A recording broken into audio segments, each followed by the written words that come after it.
Hey everyone, welcome to my tip series on giving clear and confident communications to the world around you.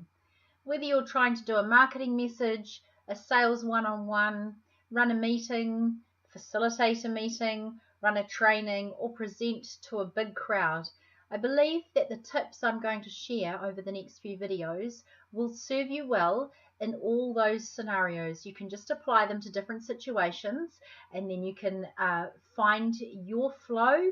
I'm a great believer that we are created ourselves, so there's no good in going to see an amazing speaker or presenter and saying, I want to be exactly like that. It's great to look at that person and think, what do they do well and what would I like to adapt to my style? But the first thing that I suggest to anybody in this space is to figure out who you are and celebrate the things that are really great about you and just refine some of the things that can make you more effective. I don't use words like bad or good.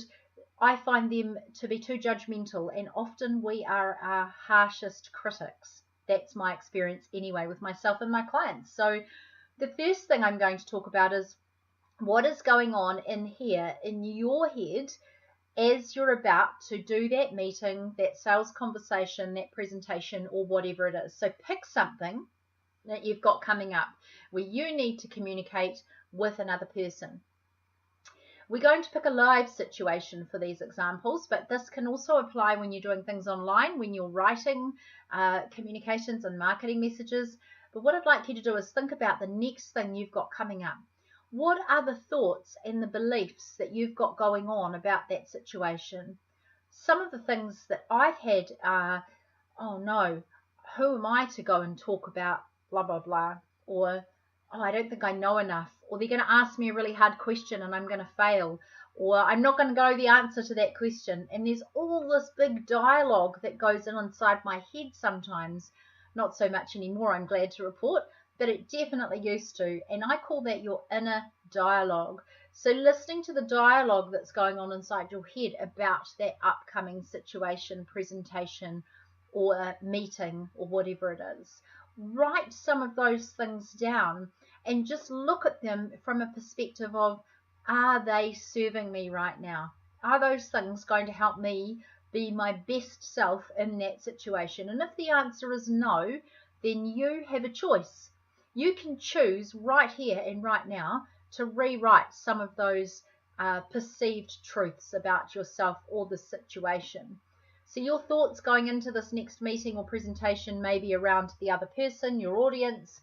You may be assuming that they're going to think a particular thing about you, or you may have had a bad experience before, and so you're thinking it's going to go the same again. And all these things support our inner dialogue that isn't so useful. And so what we like to do is get out what I call your coach. So the thing that, the little voice inside your head that's going to say, you know what, you can do a great job.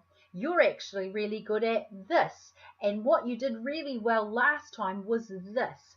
And so I want you to start presenting your case to yourself about what you will intend to do well this time.